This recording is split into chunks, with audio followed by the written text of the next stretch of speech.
मनस्तव पादयोनः स्मृत्यां शिरस्तव निवास जग प्रणामे दृष्टिः सतां दर्शनेस्तु भवत्तनुना। अर्थात अब सुधर गए, अच्छे से भगवान ने इनको सजा दिलवाई है नारद जी से, तो सुधर हैं तो देवता स्वभाव वाले ना, देवपुत्र हैं, तो इसलिए दंड मिलने के बाद सुधर गए। और जब भगवान के सामने खड़े हैं तो क्या मांग रहे हैं देखिए। हम लोगों को अभी मांगना भी नहीं आता कि भगवान से क्या मांगना चाहिए। हम लोग को तो ये लगता है जो मन में आ गया मांग लो हो गया। लेकिन यहां सीखिए दोनों देवपुत्रों ने क्या मांगा है। वाणी गुणानुकथने, आज के बाद हे प्रभु हमारी वाणी अब आपके ही गुण गाया करे। वाणी गुणानुकथने श्रवणो कथाया, और हमारे कान अब लीड ठोक करके फिल्मी गाने ना सुना करें। क्या सुने? आपकी ही कथा सुना करें। श्रवणो कथायां हस्तो च कर्मसु, और हमारे हाथ अब क्या किया करें? हे प्रभु आपके लिए ही कर्म किया करें, आपकी ही सेवा में काम आया करें। क्या इसमें हमारे लिए शिक्षा नहीं? सोचिए, इसे एक स्तुति में सब कुछ कह दिया है, भजन का पूरा स्वरूप स्पष्ट कर दिया है। कान क्या करें? भगवान की कथा सुना करें। और एक चीज और भी है, जीभ तो भगवान ने एक दी और कान दो दिए, यानी जितना बोले उससे दुगना सुनने का अभ्यास करें ये भी सीखना है। तो इस प्रकार से वाणी गुणानुकथने श्रवणो कथायाम हस्तौ च कर्मसु मनस्तव पादयोनः, और हमारा मन क्या करे? सबसे खतरनाक वही है। हाथ भी भगवान की सेवा में लग सकते हैं, कान भी लग सकते हैं, वाणी भी कभी कभी लग जाती है, लेकिन सबसे जो गंभीर समस्या है वो मन को लेकर के है। वो कैसे लगे, उसको कहाँ लगाएं? वो नहीं लगता। मन एव मनुष्याणां कारणं बंधमोक्षयो, जी मन ही मनुष्यों के बंधन और मोक्ष दोनों का कारण है।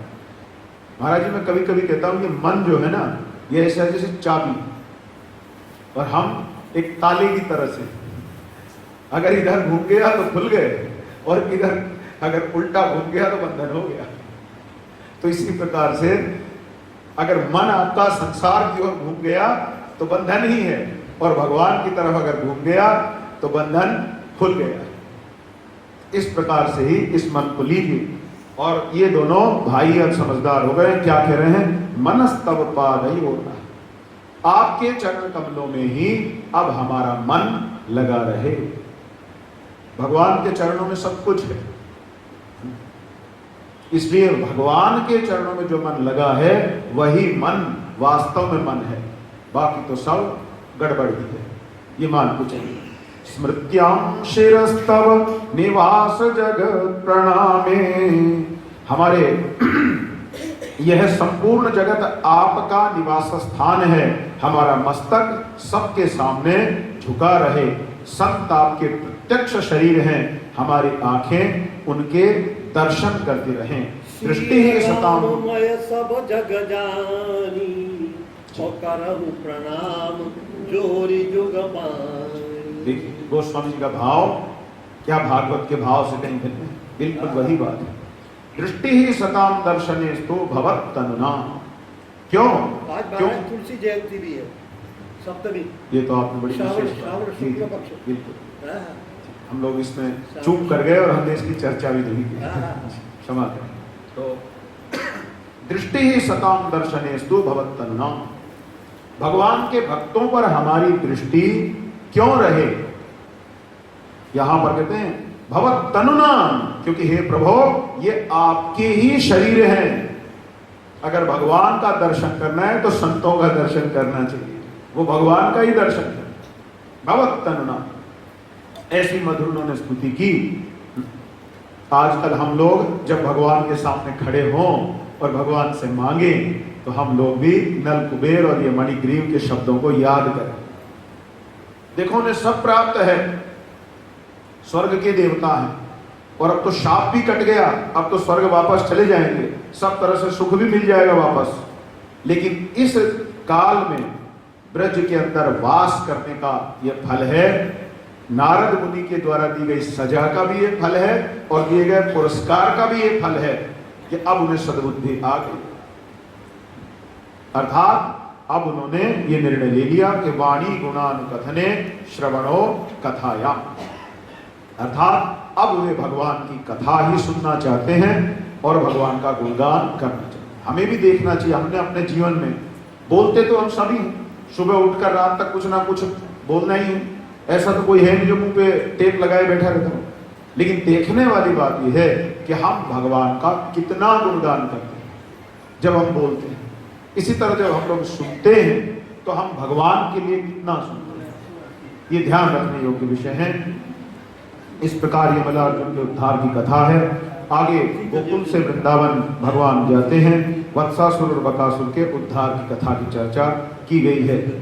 क्योंकि ब्रज के वासियों ने बैठकर ये चर्चा की, ब्रजवासियों ने बैठकर के ये चर्चा की कि भाई गोकुल में आए दिन उत्पात होते रहते हैं और यहाँ असुरों का आना जाना बहुत बढ़ गया है, इसलिए सामान्य ग्रामीणों की भांति विचार करते हैं अब यहाँ से हमें चलना चाहिए, और सब लोग वृंदावन आ जाते हैं। बोलिए श्री वृंदावन धाम की जय। अब वहाँ पर वत्सासुर के वध का प्रसंग आता है, बाद में बकासुर, अब कंस के अनेक असुर आने आरंभ हो गए और अलग अलग असुर आ करके भगवान को मारने की चेष्टा कर रहे हैं, लेकिन भगवान तो भगवान है। इसी प्रकार हम लोग भी रोज योजनाएं बना रहे हैं कैसे बिना भगवान के उपदेशों के हम सुखी हो जाएं, और हमारी सारी योजनाएं ध्वस्त होती जा रही हैं। फिर भी हम लोगों को ये समझ में नहीं आता कि जब छोड़ो ये योजनाएं बनाना, भगवान की ही योजना के आगे झुक जाते हैं, उसी के अनुसार चल लेते हैं, लेकिन ये समझ में नहीं आ रहा है। बाद में उसने एक और असुर को भेजा जो एक अजगर का वेश बना करके ब्रजमंडल में आता है, जिसका नाम अघासुर है, और आकर के उसका आकार इतना बड़ा था, उसने अपने मुंह को यूं खोल करके ब्रज में बैठ गया। तो बालकों को लगा ये कोई नई गुफा है जिसे हमने अब तक देखा ही नहीं था, और ये सारे के सारे श्री कृष्ण के जो सखा मंडली है उसके अंदर चली गई। अब जब भगवान देखते हैं तो भगवान को बड़ी पीड़ा हुई, ये तो गलत काम हो गया।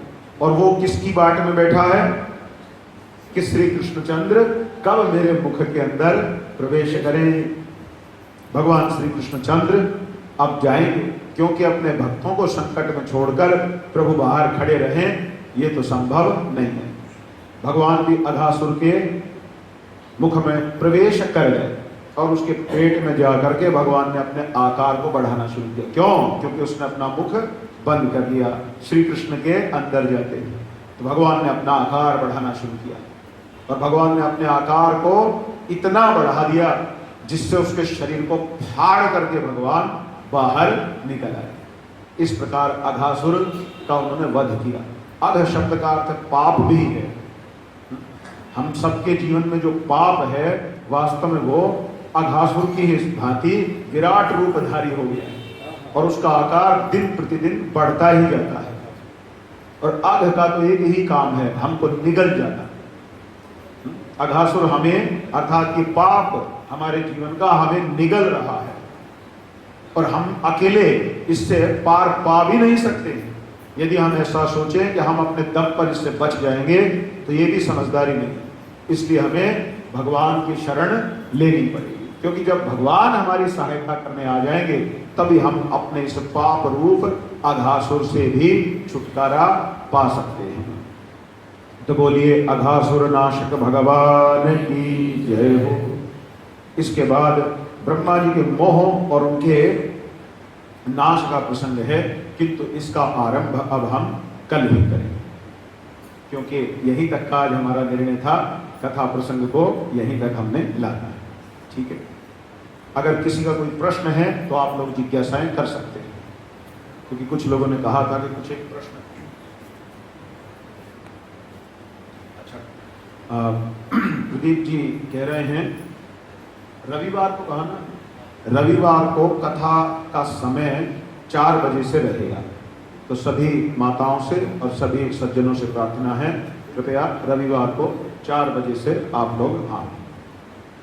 किसी के मन में यदि कोई जिज्ञासा है तो आप अपना प्रश्न रख सकते हैं, क्योंकि सत्संग में कुछ न कुछ तो जिज्ञासाएं हो ही जाती हैं। यदि कोई प्रश्न है किसी के मन में तो आपका स्वागत है। योग माया जी का जो मंदिर है मेहरौली के पास है, क्या ये वही मंदिर है? महाराज जी का प्रश्न है कि जो योग माया मंदिर दिल्ली में है, क्या ये उन्हीं योग माया का है? उन्हीं का है योग माया। तो सुप्रीम कोर्ट की ओर से मोहर लग गई, अब कोई समस्या है? मैंने भी दर्शन किए हुए मैं गया हूँ तो इस बार मेहरौली के अंदर जो योग माया मंदिर है, आप में से कई भक्तों ने उसके दर्शन संभवतः किए होंगे और मैंने भी किए हैं। तो निश्चित रूप से भगवती योग माया है। मैं अपने पिताजी और चाचा जी के दोनों के साथ जाकर जी, के वहाँ के दर्शन ये करके आया। शक्ति पीठ भी इसको कुछ लोग उप शक्ति पीठ, सिद्धपीठ है क्या ये? सिद्धपीठ है क्या? वही शक्तिपीठ का शक्ति पीठ जी, वही है सिद्धपीठ। इसे शक्ति पीठ में भी गिना जाता है। और योग माया यदि नामकरण हो गया तो वो योग माया ही है, इसमें कोई शंका नहीं। आपका प्रश्न है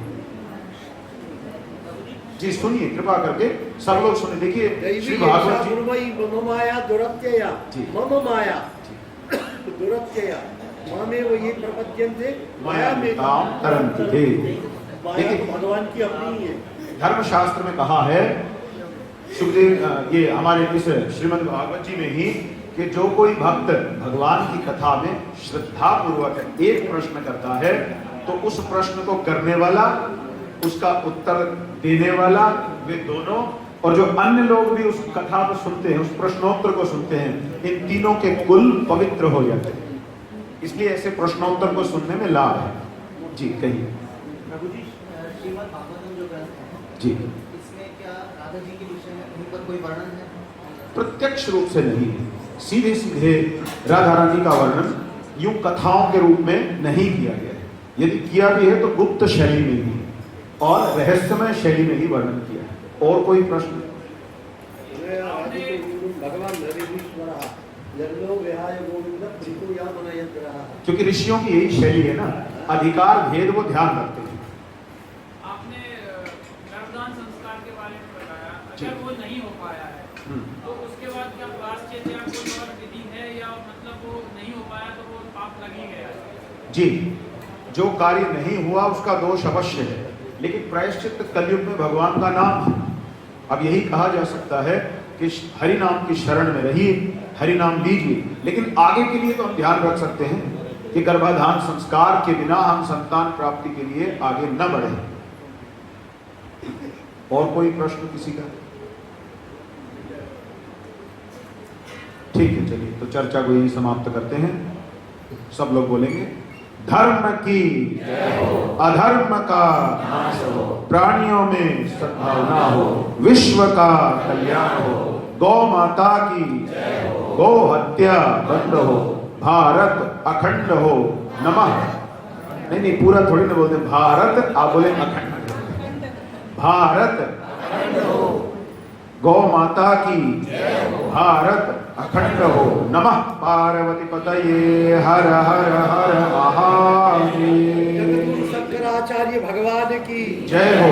धर्म सम्राट अनंत श्री स्वामी गर्भात्री जी महाराज की जय हो। शास्त्री स्वामी जी महाराज की जय हो। हर हर महादेव। आप सबको बहुत बहुत धन्यवाद। बाहर मंदिर में आ जाओ। तो कहाँ है? तो आ जाओ, अंदर आ जाओ। परसों 4 हेलो हेलो। संडे को 4 बजे रहेगा, बाकी कल वही है। देख रहे हैं लगा के सामने बताएंगे लगा रहे महाराज जी, थोड़ा उधर करके लगा रहे सब लोग हाँ पीछे जाओ, अधिकार नहीं है नीचे घर के पीछे।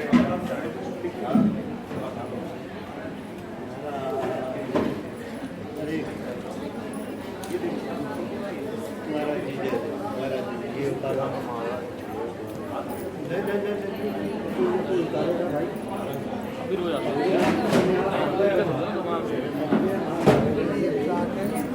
ओम गणो गौरं गणावदा